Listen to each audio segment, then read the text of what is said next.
সাংবাদিক বন্ধুসকল,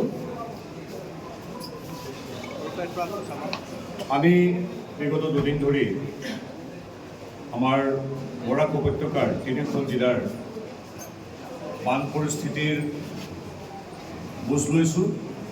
অসমৰ মাননীয় মুখ্যমন্ত্ৰী ডক্টৰ হিমন্ত বিশ্ব শৰ্মাৰ এক অন্যতম প্ৰতিনিধিৰূপে আহি ইয়াত বিভিন্ন বানাক্ৰান্ত এলেকালৈ যোৱাৰ লগতে আশ্ৰয় শিবিৰবিলাকলৈ যোৱাৰ লগতে আমি জিলা প্ৰশাসনৰ লগত কথা পাতিছোঁ। বিভিন্ন সামাজিক, চৰকাৰী, বেচৰকাৰী সংস্থা আৰু আমাৰ যিটো নিজৰ দল, যিটো দলক প্ৰতিনিধিত্ব কৰোঁ, ভাৰতীয় জনতা পাৰ্টীৰ প্ৰতিগৰাকী কাৰ্যকৰ্তাৰ সৈতে আমি যোগাযোগ স্থাপন কৰিছোঁ।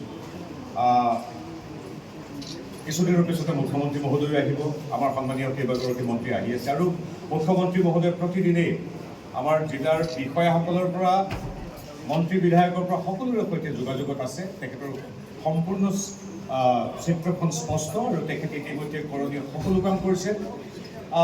আমি যিবিলাক ৰিলিফ কেম্পলৈ গৈছোঁ, অৱধাৰিতভাৱে মনত খুব এটা দুখৰ পৰিৱেশ, আৰু নিজৰ ঘৰখন যেতিয়া পানীৰ তলত থাকে, যেতিয়া নিজৰ ঘৰখনেৰে আশ্ৰয় শিবিৰত থাকে, মানুহবিলাকক, আপোন মানুহবিলাকক যেতিয়া যিকোনো মানুহে দেখে, দৰ্শকৰ এই অনুষ্ঠান চাই থকা দৰ্শকেই হওক বা ইয়াৰ আমাৰ কাম কৰি থকা বিষয় কৰ্মচাৰী প্ৰধান সকলো এটা বেদনাগধুৰ মন লৈ কাম কৰে।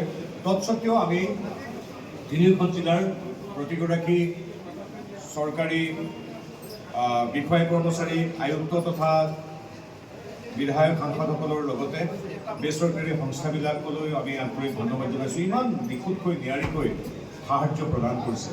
সাধাৰণতে আগতে দেখা যায়, 10 বছৰ আগতে যেতিয়া কোনো এটা এনেকুৱা বান আক্ৰান্ত লোকৰ আশ্ৰয় শিবিৰলৈ যোৱা যায়, তেতিয়া খং, অভিমান, খুব এটা অৱধাৰিতভাৱে বেছি আছিল আগতে। এতিয়া ইমান ইতিবাচকভাৱে মানুহখিনিয়ে কাম কৰিছে হাতে হাত ধৰি। গতিকে যদিও এটা দুখ সকলোৰে মনত আছে, তথাপিও ৰিলিফ দিয়াৰ ক্ষেত্ৰত সম্পূৰ্ণ এটা সন্তোষজনক পৰিৱেশ পৰিস্থিতি আছে। এইবাবে কেৱল মুখ্যমন্ত্ৰী মহোদয় নহয়, প্ৰতিগৰাকী সংশ্লিষ্ট বিষয়া, কৰ্মচাৰী, বেচৰকাৰী সংস্থাটোলৈ আমি ধন্যবাদ জনাইছোঁ। আৰু এইখিনিতে প্ৰাণিধানযোগ্য যে কেৱল ৰিলিফত আমাৰ চৰকাৰখন বা আমাৰ জিলা প্ৰশাসন ব্যস্ত নহয়।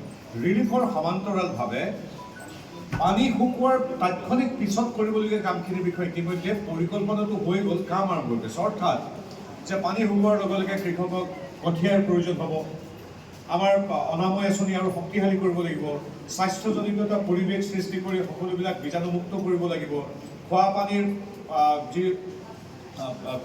যি যোগান ক'ৰবাত যদি ব্যাহত আছে সেইবিলাক তাৎক্ষণিকভাৱে ঠিক কৰিব লাগিব, স্কুলবিলাক সোনকালে খোলাৰ ব্যৱস্থা কৰিব লাগিব। আনকি পাঠ্যক্ৰম যি 30-40 দিন আমাৰ বিশেষকৈ কৰিমগঞ্জ জিলাত আমাৰ যিখিনি ক্ষতি হ'ল, সেইখিনি কেনেকৈ এক্সট্ৰা ক্লাছ লৈ পঢ়োৱা হ'ব, এই সকলোবিলাক কথাও ইতিমধ্যে চিন্তা কৰি থকা হৈছে। আৰু আজি হ'ল কিছুদিন, যিবিলাক ঘৰ ইতিমধ্যে আংশিকভাৱে আৰু পূৰ্ণ পৰ্যায়ত ধ্বংস হৈ গৈছে, বিনষ্ট হৈছে, সেইবিলাকৰ এছেছমেণ্ট বা হিচাপ নিকাচো আৰম্ভ কৰা হৈছে, যাতে মুখ্যমন্ত্ৰী মহোদয়ে বিচৰাৰ ধৰণে তাৎক্ষণিকভাৱে অতি কম দিনৰ ভিতৰতে 15 আগষ্টৰ আগতেই তেওঁলোকক এই অৰ্থ সাহায্য দিব পৰা যায়।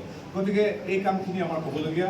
আৰু হাইলাকান্দিত কৰিমগঞ্জত যেনে হাইলাকান্দি আৰু কাছাৰ, এই দুখন জিলাতকৈ এইবাৰ আমাৰ কৰিমগঞ্জত কিছু বেছি হৈছে।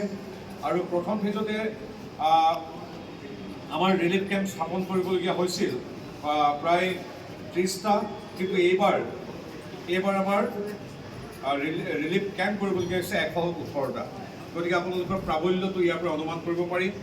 আমাৰ প্ৰথম ফেজটো যিটো বিগত 2 মাহৰ আগত, প্ৰথম ফেজত আমাৰ কৰিমগঞ্জ, নিলমবাগান, পাথাৰকান্দি, RK নগৰ আৰু বদৰপুৰ এই ৰেভিনিউ চাৰ্কুলকেইটাত, এই ৰাজহ চক্ৰকেইটাত 62,334জন লোক ক্ষতিগ্ৰস্ত হৈছিল। কিন্তু এতিয়া ছেকেণ্ড ফেজ যিটো এতিয়াও চলি আছে, ইয়াত বৰ দুখেৰে জনাওঁ যে 2,57,495 গৰাকী লোক ক্ষতিগ্ৰস্ত হৈছে। আৰু এতিয়াও আজিৰ তাৰিখতো প্ৰায় 31,000 লোক ক্ষতিগ্ৰস্ত হৈছে।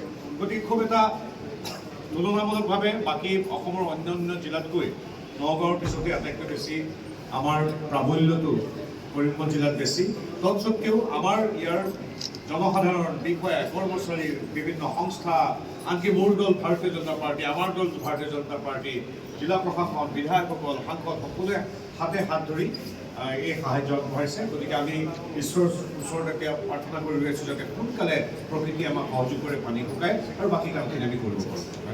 বানটো এটা প্ৰাকৃতিক বিষয়। মই বানৰ বিষয়ে আচলতে কেনেকৈ কি কৰিব এইখিনি এক্সপাৰ্টসকলে যেতিয়া ক'ব তাৰপিছত ময়ো আপোনালোকক ক'ম।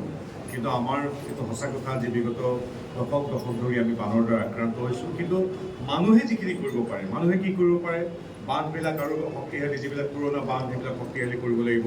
ক'ৰবাত যদি আৰু বান্ধৰ মথাউৰিৰ প্ৰয়োজন আছে সেইবিলাক দিব লাগিব। স্লুইচ গেট যদি আকৌ নৱীকৰণ কৰা প্ৰয়োজন আছে সেইখিনি কৰিব লাগিব। মানুহে কৰিব পৰা কাম এইখন চৰকাৰে কৰি আছে আৰু বিজ্ঞানসন্মতভাৱে কৰি যাব।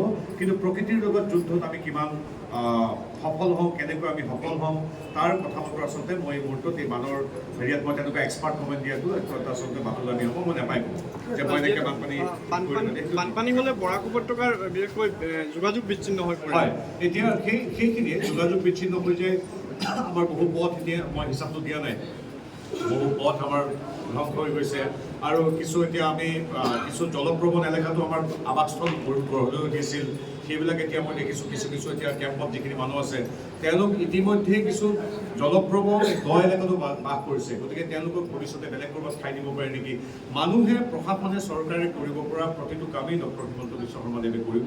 আৰু যিখিনি আমাৰ পুৰণি বান্ধ আছে, আপোনালোকৰ শেষ যিটো প্ৰশ্ন আছিল যে বান্ধখিনি যিখিনি পুৰণি বান্ধ, কোনোবা বান্ধ 40 বছৰ পুৰণি, কোনোবা বান্ধ 50 বছৰ পুৰণি বান্ধ, সেই পুৰণি বান্ধবিলাকৰ শক্তিশালীকৰণ, উচ্চতা বৃদ্ধিকৰণ এই কামখিনি পৰিকল্পনা কৰিব। আৰু আমাৰ ডাইনেমিক এইটো বিভাগীয় মন্ত্ৰী পীযুষ হাজৰিকাদেৱ আহি আছে, তেখেতসকলে এই বিশ্লেষণাত্মকভাৱে প্ৰতিটো দায়িক এম্বেংকমেণ্টৰ বিষয়ে ক'ব পাৰিব।